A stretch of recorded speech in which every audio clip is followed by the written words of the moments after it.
Ah, dites les cheveux, vous voulez pas. Juste une demi-heure, restez discipliné. Vous faites mettre un petit peu comme je veux.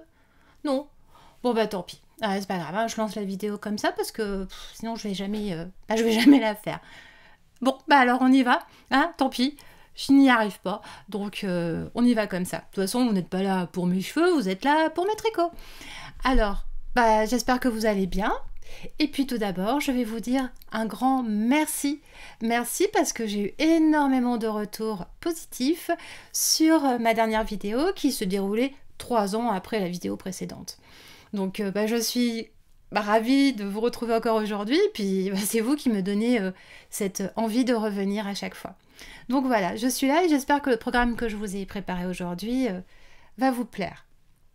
Alors, tout d'abord, je vais me présenter, moi et mes cheveux, aux personnes qui ne me connaissent pas. Je suis Aglaé Laser. Je suis un peu faux-folle par moment, mais c'est comme ça, c'est dans ma nature, j'aime bien. Et vous pouvez me trouver sous le nom d'Aglaé Laser sur l'ensemble des réseaux sociaux. Je tiens le blog tricocotier.com et je vous invite à vous abonner à ma chaîne, comme ça c'est dit, je vais le redire à la fin je suppose. Et je vous invite aussi à vous abonner à la newsletter de mon blog. Pourquoi? Parce que je vous écris 1 à 2 fois par semaine et dans cette newsletter, je vous parle de mon actualité, je vous parle de ce que je suis en train de faire qui n'est pas du tout du tricot. Je blablate aussi dans la newsletter, je vous envoie aussi parfois des bons plans que je vois. Et puis c'est génial parce que finalement j'entre en conversation avec vous. Et du coup, j'ai des conversations avec des personnes du monde entier et en particulier du Québec. Donc voilà, je trouve ça très agréable. Voilà, allez, on y va maintenant. Donc je vais vous parler des mitaines aujourd'hui. Des mitaines que j'ai tricotées il y a quelques temps. Et j'aime bien avoir des mitaines parce que je suis frileuse des mains. Alors je pourrais mettre des gants, mais moi j'aime bien avoir des mitaines. Alors quand il fait bien froid, évidemment, je mets des gants. Hein. Mais sinon, j'aime bien avoir des mitaines là quand il fait pas trop froid, malgré tout, parce que c'est plus pratique. On peut toujours utiliser le bout de ses doigts. C'est pratique pour consulter son téléphone, par exemple. C'est pratique aussi pour conduire et c'est pratique aussi pour moi. Je vais au marché 1 à 2 fois par semaine. Comme c'est en extérieur, c'est aussi pratique pour farfouiller dans son sac, prendre sa monnaie ou sa carte bleue. Voilà, alors parlons des mitaines. Donc elles sont tricotées avec de la laine de type DK, c'est-à-dire que c'est plus gros que la laine fingering ou laine à chaussettes. Là j'ai utilisé un reste de Physalis, c'est 100% mérinos. Alors actuellement elle n'est plus vendue, mais si vous reste de la Physalis en stock, elle est parfaite pour ce genre de projet. Physalis c'est une laine de froufrou et capucine qu'on connaît aussi sous le nom, la marque Graines de laine. Après, vous pouvez utiliser n'importe quelle laine DK qui correspond à l'échantillon qui est demandé par la créatrice. Donc la créatrice d'ailleurs c'est Wallywa sur Ravelry et sur Instagram c'est juste Wally. Voilà, c'est une copine à moi, mais ça faisait très longtemps que j'avais envie de réaliser ces mitaines. C'est fait et je ne regrette pas, les explications sont très bien. Et puis, donc, on va parler un peu plus en détail des mitaines. Je la mets, je l'enlève. Vous voyez, ça, c'est le stress, en fait. Donc, je la remets, hein, parce que c'est comme ça que je voulais vous la montrer. Donc, c'est une mitaine qui monte bien sur le bras. Donc, moi, j'aime bien parce que, hop, voilà, je peux la mettre comme ça. Et puis j'ai bien chaud. Et puis après, je peux mettre aussi le pull par-dessus pour qu'on laisse voir aussi la fantaisie. Donc, en fait, on s'ennuie pas du tout quand on les tricote parce que vous voyez, donc on démarre par ici. Et puis, ici, il y a une petite bordure en dent de chat. Hein, donc, en fait, c'est quelque chose qui est, je vous montrerai sur l'autre, qui est cousu par la suite. Donc, c'est très facile à réaliser. Ici, on a des petites torsades qui se font sans aiguille à torsade, en fait. Hein. On n'a pas besoin d'aiguille à torsade sur les toutes petites torsades. C'est une petite façon de faire qui est expliquée aussi. On a une partie en jersey. Et puis là, donc, on a le pouce qui est à part. Voilà, le pouce est tricoté à part et je trouve ça très bien. Parce que j'aime bien, je préfère ça aux mitaines qui sont de simples tubes, en fait. La fin, il y a une petite fantaisie. Et ici, on termine avec une high cord torsadée, ce qui fait que la mitaine, en fait, elle le tient bien ici. Voilà. Parfois, on peut avoir peur que ça roulotte, mais là, non, pas du tout. Regardez, je peux faire ça, elle ne roulotte pas du tout, parce que ça resserre. Ça resserre à ce niveau-là. Voilà, je trouve que c'est vraiment ingénieux. C'est très bien et ben c'est parfait. Donc je suis bien contente de ma paire de mitaines. Alors évidemment, je vous mets tous les liens en dessous. Et oh, c'est dommage, il y avait du soleil. Donc j'ai baissé le Velux. Et là maintenant, le soleil part. Et puis bon, il va revenir. Mais c'est la Normandie. Hein. La Normandie, il y a des nuages qui passent tout le temps. Et donc, qu'est-ce que je vous disais? Oui, je vous disais que tous les renseignements seraient sous la vidéo et évidemment, j'ai fait un grand article de blog sur ces mitaines. Donc vous avez toutes les informations, des photos supplémentaires si vous avez envie de les voir en zoom et un plus en détail. Voilà, donc ça c'était mon premier projet dont je voulais vous parler. J'ai utilisé 55 grammes de laine, alors je ne sais plus combien ça fait en mètres, mais vous voyez ça fait à peine plus d'un... Ça fait la moitié d'un écheveau, en fait, à peu près. Voilà, il faut 50 à 55 grammes. Bon, après, ça dépend, là. À ce niveau-là, vous pouvez le faire plus ou moins long. Hein, ça, c'est vous qui décidez. Donc voilà, selon ce qui vous reste comme laine. Et puis, c'est pareil. Après, si vous avez plusieurs restes, vous pouvez faire des couleurs différentes. Faire une couleur ici, rappeler la couleur là, par exemple. Donc là, après, chacun fait sa version. Voilà. Voilà donc pour les mitaines de Wally. Alors maintenant, je vais vous parler de mon encours. Enfin, j'ai 2 encours. J'ai jamais 36 encours, mais j'en ai 2. Donc, il y en a un, c'est d'étole que je vous ai montré la dernière fois. Alors, je monte par là parce qu'en fait, elle est là et que je vous remontrerai après. Et je suis en train de faire un cardigan. Alors là, pour le moment, on va pas cacher grand-chose avec ça. Bah, surtout que c'est le dos. Donc, voilà. Mais ceci est un futur cardigan avec la laine qui est ici. Vous voyez cette laine là? Voilà. Donc eh ben, je vais la chercher puis je vais vous parler un peu plus du cardigan. Alors, puisque j'ai la laine dans les mains, je vais vous en parler un petit peu plus. Vous voyez, en fait, c'est un gros cône de laine. Je ne sais pas comment on peut appeler ça. Et en fait, j'ai 1 kg de laine. Alors, un petit peu moins parce que j'en ai déjà utilisé. J'ai acheté ça l'année dernière, donc en mars 2019, en mai 2019, quand je suis allée au Québec, à Montréal, à la maison tricotée. Donc c'est de la Tina, si je me souviens bien. C'est de la laine. Attendez, je l'ai quelque part dans mon petit bazar. Dites-moi, vous aussi, vous avez des bazars? On a tous des bazars. Voilà. Donc j'ai un petit post-it que je ne perds pas hein, depuis 1 an et demi, qui est là. Et donc c'est la laine Tina 100% Mérinos et qui se tricote normalement en 2,25, 3,25. Là je crois que je suis en 3,50, mais bon c'est très bien. J'ai tendance à tricoter serré, hein, donc moi je tricote toujours une demi-taille au-dessus de ce qui est demandé, voire parfois une taille selon ce que c'est. Et donc cette laine est très sympa parce que j'adore la couleur. On dirait de l'or. Alors en vrai c'est encore plus joli. Voilà, elle fait des petits reflets qui est très sympa. Et je pense que en cardigan ça va être beau. Alors maintenant je vais vous parler du cardigan. On va poser. Hop. Je vous ai dit qu'il y avait 1 kg de laine. Je ne sais plus. Bah, si je ne l'ai pas dit je vous le redis. 1 kg de laine. Ah oui il faut que je vous raconte une anecdote.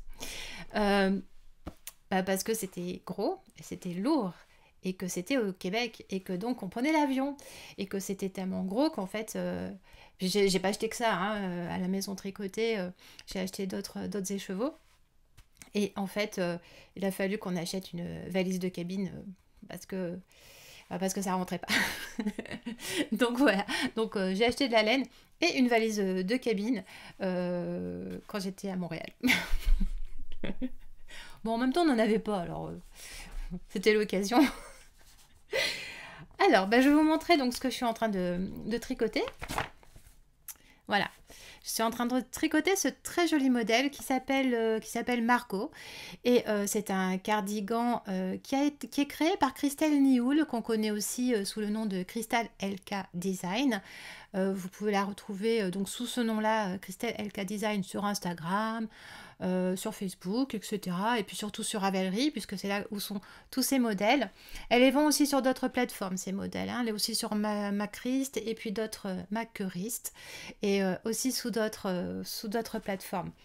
Donc vous pouvez la trouver facilement. Elle a beaucoup de modèles. C'est une designeuse française qui est aussi connue aux États-Unis et qui a aussi créé un modèle pour Brooklyn Tweed. Donc déjà, rien que de dire ça, moi je trouve que ça fait classe. Donc voilà, donc bon, enfin c'est une personne charmante qui fait des modèles très très jolis. Je vous le mets de près parce que il faut voir quand même le détail. C'est vraiment très très très très joli et j'ai hâte d'arriver au moment où je vais faire le motif. C'est vraiment ce qui me plaît dans ce modèle. Donc c'est un modèle qui est quand même assez près du corps. Moi en général j'aime bien les modèles qui sont près du corps plutôt que lâches parce que les modèles lâches vont me grossir, donc je préfère prendre des modèles près du corps. Après évidemment on fait comme on veut, on peut changer la taille selon ce qu'on veut. Par exemple je vais vous parler après de ce pull. Normalement c'est un pull qui est plutôt lâche et moi j'ai fait une taille inférieure pour avoir quelque chose plus près du corps. Donc ce joli modèle se tricote avec de la laine plutôt fine, hein. Donc là on va être sur de la fingering. Et qu'est-ce que je voulais vous dire? Oui, ce que je voulais vous dire, c'est que Christelle est une technicienne du tricot. Donc en fait, elle fait des modèles qui sont recherchés et c'est très agréable. C'est-à-dire que quand vous allez faire un de ces modèles, vous n'allez pas vous ennuyer. Vous allez avoir plein de choses à découvrir et vous allez apprendre des techniques. Donc moi je trouve ça très intéressant. Donc si vous avez envie d'aller un petit peu plus loin qu'un simple pull, on va dire en point mousse ou en jersey, c'est intéressant de faire ces modèles puisqu'on apprend des choses. Voilà, dans chacun de ces modèles. Donc je vous invite à aller voir ces patrons qui sont très très jolis. Elle fait aussi des patrons pour hommes et pour enfants. J'ai fait plusieurs de ces patrons enfants et voilà, je suis à chaque fois ravie. Alors, écoutez, là c'est vraiment que le début, hein, donc là je vais juste entamer le devant ici. Donc je vous en reparlerai au fur et à mesure de mon avancée. Et puis de vous en parler aussi, ça me motive pour le faire. Parce que j'ai toujours envie, là je suis en train de réfléchir pour faire un nouveau design. Mais c'est bien aussi que je me fasse des choses à créer par d'autres personnes en fait. Voilà, c'est ça. J'adore créer. Mais j'aime bien aussi parfois me laisser porter par les explications d'une personne. C'est reposant. C'est reposant. Parce que quand je crée, je suis tellement excitée que je réfléchis beaucoup. Parfois j'ai même des insomnies. Voilà, c'est comme ça. Alors voilà, donc je vais avancer ça. Alors maintenant, je vais vous parler de l'étole bien-aimée. L'étole bien-aimée, c'est l'étole qui est ici. Je me suis concentrée un petit moment pour ne pas me tromper. C'est l'étole qui est ici et que je suis en train de refaire avec la laine Lobelia. Ce sont deux écheveaux de 365 mètres et justement, je voulais savoir, c'est ce que je vous disais dans la précédente vidéo, si j'allais arriver au bout avec mes deux écheveaux de 365 mètres. Alors là, j'arrive au bout, vous voyez. Ah, j'en profite pour vous dire aussi, là, parce que j'ai eu des questions sur... Alors, les petits marqueurs, je vais vous montrer. Là, comme ça, c'est plus facile. Voilà, les petits marqueurs chat comme ça. Parce que j'ai eu quelques personnes qui m'ont dit « Oh là là, les petits marqueurs chats sont trop mignons ». Alors, les petits marqueurs chats, vous les trouvez dans la boutique Etsy ou sinon en lien direct. Hein. J'ai aussi un lien direct que je vous mets sous la vidéo ou dans la boutique Etsy si jamais vous voulez regarder aussi d'autres marqueurs. Moi, la préférence, c'est que vous utilisiez le lien direct si vous pouvez, s'il n'y a que ça qui vous intéresse. En fait, ça m'évite tout simplement d'avoir trop de frais sur Etsy parce que Etsy prend beaucoup de frais. Enfin, en même temps, c'est normal, hein, mais voilà. Pour les marqueurs, j'ai fait ces petits marqueurs chats, j'ai fait un système direct et ça m'évite les frais. Voilà, comme ça, vous savez tout. Donc, revenons. Ils sont trop mimi, en fait. Moi, j'adore parce qu'à chaque fois que je les croise, enfin bon, ça me fait marrer. Hop, je vous mets comme ça. Ça me fait marrer. Donc, revenons à notre tricot. Donc, j'ai presque terminé. Vous voyez, je suis à la fin de mon étole. Je suis dans le dernier motif. Il me reste une dizaine de rangs à faire. Donc, deux écheveaux de 365 mètres, c'est trop juste. Mais ce n'est pas grave puisque moi, j'ai de la laine qui me reste d'un précédent projet. Puisque j'avais au début 4 écheveaux comme ça, puis j'en ai utilisé donc moins de 2 sur un projet, et là je vais en utiliser plus de 2 sur ce projet là. Donc pour faire cette étole, il faudra 2 écheveaux de 400 mètres. C'est mieux parce que franchement, enfin, imaginez, vous faites votre étole et il vous manque de la laine à la fin. Non, non, surtout pas. De toute façon, en général, je prévois toujours dans mes patrons un peu plus que ce qui est nécessaire parce que je préfère qu'il y ait une sécurité. Je veux pas du tout que les personnes soient déçues, donc je rajoute toujours quand même un métrage de sécurité. Surtout qu'on ne tricote pas toutes et tous pareil. Certaines personnes tricotent serré, comme je vous ai dit, moi par exemple. Mais attention, hein, je le sais, donc c'est toujours intégré dans mes modèles que je tricote serré. Et puis il y a d'autres personnes qui tricotent lâche, donc voilà, il faut faire aussi attention aux différentes façons de tricoter. Donc voilà, l'étole de toute façon j'y reviendrai une prochaine fois, mais c'était pour vous montrer donc l'avancée. Et puis vous voyez la dentelle est toute ratatinée. Bientôt je vais la laver, la bloquer. Et puis donc la bloquer ça veut dire la laver et l'étendre avec un kit de blocage. Un kit de blocage, c'est pareil, je vous mets dessous un lien pour savoir, pour les personnes qui ne connaissent pas, pour savoir ce qu'est un kit de blocage. Ça permet en fait d'étendre une fois qu'on a bien essoré, mais pas essoré comme ça, hein, essoré, mais toute une façon de faire. Peut-être qu'un jour je vous parlerai, je vous ferai une vidéo sur le blocage ou un article de blog sur le blocage pour mieux vous expliquer avec des photos, etc. Et donc vous essorez ça dans des serviettes de toilette. Et puis ensuite vous mettez à plat votre tricot. Donc les mitaines c'est pas la peine, hein, c'est juste lavé et puis c'est tout, elles sont pas bloquées. Mais un châle c'est quand même très bien de le bloquer. Donc vous étalez à plat et ensuite on va mettre des épingles tout le long pour le maintenir en fait écarté et que la dentelle elle prenne bien son ampleur et que le châle soit très joli à la fin. Voilà. Voilà pour l'étole. Et donc nous allons terminer aujourd'hui avec le pull Yoko Jumper. C'est le pull que je porte.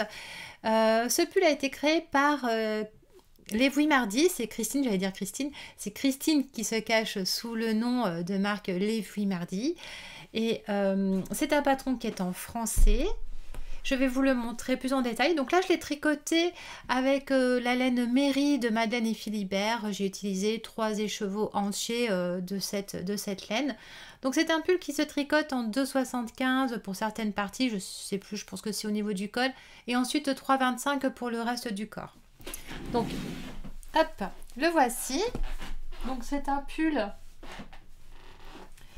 qui a une petite fantaisie sur le côté puisqu'il y a ici une fente. Donc il se tricote en rond du haut vers le bas.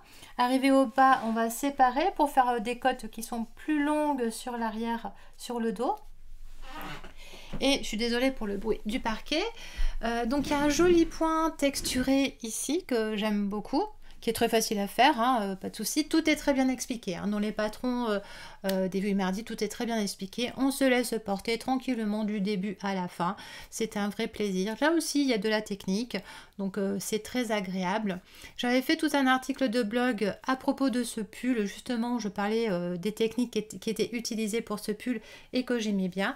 Donc c'est un pull normalement qui a une dizaine de centimètres d'aisance, mais moi je le voulais plus près du corps, donc j'ai fait une taille inférieure pour avoir quelque chose qui correspond à ce que je voulais. Moi je voulais quelque chose donc qui soit plus près du corps et pas quelque chose de large, parce que quand c'est large, ça a tendance à me grossir. Donc c'est ça qui est bien aussi avec le tricot, c'est qu'on fait qu'on peut comme ça modifier un petit peu les patrons. Là c'était pas très compliqué, j'ai simplement pris une taille inférieure pour avoir ce que je voulais. Donc je suis très contente de ce pull, il correspond exactement, enfin c'est bien là quand il fait, il fait pas trop froid, etc. On peut mettre un petit pull comme ça, c'est très sympa. La laine est super jolie. C'est difficile de vous montrer, mais la couleur, à chaque fois que je le porte, ça plaît beaucoup. Voilà. Et puis, donc je vous ai dit que c'était un pull qui est disponible sur Ravelry. Alors, oui, je voulais vous dire, parce que je vous ai dit à chaque fois, c'est disponible sur Ravelry. Les différents patrons sont toujours, de toute façon, tous disponibles sur Ravelry, hein. Et j'ai créé un guide justement parce que ce qu'il y a, c'est que j'avais beaucoup de questions sur Ravelry. Les personnes venaient sur mon blog et me disaient bah oui mais bon c'est Ravelry, je comprends pas. Ravelry est en anglais, j'arrive pas à m'inscrire, je comprends pas comment je fais pour chercher un projet, je comprends pas, enfin pour chercher un modèle, je sais pas comment faire après pour le suivi de mes projets. Donc ce que j'ai fait, c'est que j'ai créé un guide, le guide Ravelry mode d'emploi, qui vous permet en fait d'utiliser Ravelry. Alors si vous ne connaissez pas Ravelry, c'est une plateforme en ligne où il y a tous les designers du monde entier. Donc il y a les Américains, etc. Enfin il y a tout le monde entier et il y a tous les Français, tous les francophones. Donc vous avez des centaines de milliers de patrons de tricot et de crochet sur Ravelry. Enfin, dès que de toute façon vous avez envie de crocheter ou tricoter quelque chose, paf, on va sur Ravelry, enfin c'est ce qu'on fait après une fois qu'on connaît la plateforme, et puis on va chercher un modèle qui nous intéresse. Alors, donc j'ai créé ce guide pour répondre en fait à l'ensemble des questions qu'on me posait et bien au-delà, puisque c'est un guide en 3 parties dans lequel je vous explique évidemment comment s'inscrire, mais aussi comment chercher un modèle à partir de la laine, à partir de différents critères. J'explique aussi comment enregistrer des projets. Par exemple, voilà, moi mon projet est mis sur Ravelry, et en fait comme ça au fil du temps ça me fait un journal de tous mes tricots, et j'aime bien regarder plusieurs années après ce que j'ai tricoté, voilà, il y a 5 ans, il y a 4 ans ou il y a 6 ans, enfin voilà, donc des choses, et puis surtout les choses que j'ai offertes en fait, moi j'oublie, et puis ah oui c'est vrai, tiens j'avais fait ça, c'était sympa. Ça me permet aussi, par exemple, si j'ai envie, imaginons j'ai envie dans 3 ans de refaire ce pull. Et ben, ce que je fais, c'est que je vais regarder comment j'ai fait ce pull, quelle laine j'ai utilisée, si je veux réutiliser la même laine, mais surtout quelle taille d'aiguille, ou si j'ai fait des modifications. Il arrive aussi parfois que dans un modèle, on fasse des modifications, et donc là, on peut enregistrer ces projets en mettant des notes, en disant, eh ben, pour le pull, eh ben, je l'ai cintré, donc j'ai rajouté des diminutions à tel endroit, ou je sais pas, j'ai fait une écharpe, mais au lieu de commencer avec tant de motifs, j'en ai rajouté, et puis finalement, j'avais un total de mailles de temps. Alors c'est pour vous, mais c'est aussi pour les autres, parce que c'est très intéressant aussi pour d'autres personnes d'aller voir ce que vous avez fait. Alors, je m'explique. En fait, voilà, vous voyez, Ravelry, c'est très très riche. C'est pour ça qu'il y avait besoin d'une structure et donc d'un guide et pour expliquer, parce que il y a tellement de possibilités sur cette plateforme. Donc, imaginons que, voilà, je vais vous dire, tenez, pour le Margot, hein, ce monde en cours, ce que j'ai fait, j'avais envie de tricoter le Margot. Je suis allée sur Ravelry et j'ai regardé les personnes qui ont tricoté le Margot. J'ai regardé quelle laine elles ont utilisée. J'ai regardé aussi comment ça rendait sur elles. Parce que parfois, vous savez, il y a des photos, c'est des photos de photographes, etc. Donc c'est retouché, c'est super joli. Mais là, ce qu'il y a de bien, c'est qu'on peut voir toutes les personnes qui ont enregistré leur projet, et donc ce sont des vraies photos, parce que les tricoteuses de tous les jours, on ne va pas faire des photos de photographes à chaque fois qu'on fait un tricot. Donc c'est ça qui est intéressant, et parfois on se rend compte que ça rend super bien sur un mannequin et tout, et puis que dès que les personnes elles sont un peu plus comme ceci, un peu plus comme cela, ça rend un peu moins bien. Donc évidemment il peut y en avoir juste une dans le lot, peut-être qu'elle n'a pas fait la bonne taille, hein, elle n'a pas choisi la bonne laine, pas les bonnes aiguilles, mais si on voit qu'il y en a plusieurs, on peut se poser des questions. Par contre après, là moi pour le Margot, quand j'ai vu toutes les beautés, au niveau des patrons, hein, enfin au niveau de ce qui avait été réalisé. Donc j'ai vu que ça tombait très très bien. Waouh, super, c'est bon, je peux le faire. Je regarde aussi dans les notes, les gens, ce que les personnes disent. Si elles disent, le patron, j'ai trouvé des erreurs, le patron, c'est pas forcément bien expliqué, etc. Donc je fais attention à tout ça avant de me lancer dans un gros projet style pull, cardigan. Voilà, c'est toujours très intéressant de regarder ce que les autres ont fait. Et donc là, j'y suis allée les yeux fermés, puisque tout le monde était content, et que en voyant le modèle sur d'autres personnes, c'était très bien aussi. Voilà un exemple. Donc je vous disais, sur Ravelry, on peut chercher des modèles, on peut enregistrer ce que l'on fait, ce qui est donc très intéressant. On peut aussi s'inscrire à des groupes, donc découvrir des tricoteuses peut-être qui habitent à côté de chez vous, sans le savoir, et donc entrer en communication avec elles, ou même simplement discuter sur internet avec tout un tas de tricoteuses et de crocheteuses. On peut donc participer à des forums, s'enregistrer donc pour des cales. Souvent aussi on me dit cales je sais pas trop, ça se passe sur Ravelry mais je comprends pas grand chose. Enfin voilà. Je vous laisse découvrir ce guide Ravelry. Pareil, sous la vidéo, je vous mets un lien vers l'article de blog qui vous explique tout sur ce guide. Voilà. Après, si vous êtes intéressé, eh bien, ce guide est au format d'e-book et il est en vente parce que c'est un très très gros travail. J'ai passé plusieurs semaines dessus pour le réaliser. L'intérêt, enfin, pourquoi il est sous forme d'e-book déjà? Parce que je ne peux pas l'imprimer, moi, à mon petit niveau, c'est très compliqué. Mais surtout, comme la plateforme peut éventuellement évoluer, je peux rajouter des chapitres. Et si je rajoute des chapitres, ou si on me pose encore des questions et qu'on me dit oui, tu sais, Aglaé, j'aimerais que tu parles un petit peu plus de ça, ou il me manque ça dans l'e-book. Pour le moment, j'ai eu que du positif. Donc, j'ai pas eu de retour d'où il manque quelque chose. Mais on ne sait jamais, avec le temps, et ben je rajouterai des paragraphes, je peux rajouter un chapitre, il n'y a pas de problème. Et dans ce cas-là, comme j'ai la liste de toutes les personnes qui ont acquis le guide, et ben je renvoie à tout le monde la nouvelle version. Voilà, c'est aussi simple que ça et c'est très pratique. Voilà. D'ailleurs, si jamais vous avez acquis le livre, parce que c'est arrivé une ou deux personnes acquis le livre, mais que vous avez mis le mail à la poubelle, eh bien, vous pouvez me contacter. Moi, je vous retrouve dans mon listing et je vous le renvoie sans problème, évidemment. C'est arrivé 2 fois, donc c'est un peu dommage. Mais voilà, ce sont des choses qui arrivent, il n'y a pas de souci, je vous le renvoie. Écoutez, je crois que j'ai encore bien parlé. Je trouve que c'est bien, là, un format assez court quand même, malgré tout. Je vous dis à une prochaine fois. J'avais tout dit, au fait, sur le pull, parce que comme d'habitude, je pars à droite à gauche, puis je vous parle d'autre chose. Mais je crois que je vous ai tout dit. De toute façon, c'est un pull que j'adore. Et ouais. Et vous savez quoi? Mon mari aussi, il aime bien. Ouais, il aime bien la forme. Je vous l'avais déjà dit, ça, quand je l'avais porté. Il aime bien le petit dos décolleté, là, comme ça. Je trouve ça très sympa. Et voilà, il plaît beaucoup. Donc voilà, je crois que je vous ai parlé de tout. J'avais encore d'autres choses, mais ce sera pour une prochaine fois. J'avais prévu un bouquin, j'avais prévu aussi une petite illustration crochet, mais ce sera pour une prochaine fois. Et je vous dis à bientôt! Bon alors, je vous ai dit au revoir, mais en fait j'ai dû couper la vidéo parce que juste à ce moment-là, il y a mon mari qui montait les escaliers et on entendait toutes les marches et en fait non. Donc je vous dis à très bientôt. Cette fois-ci, je lui ai dit tu ne bouges pas parce que je voudrais dire au revoir sans avoir ce bruit de marche. Et je vous dis donc à très bientôt, une prochaine fois. Bye bye.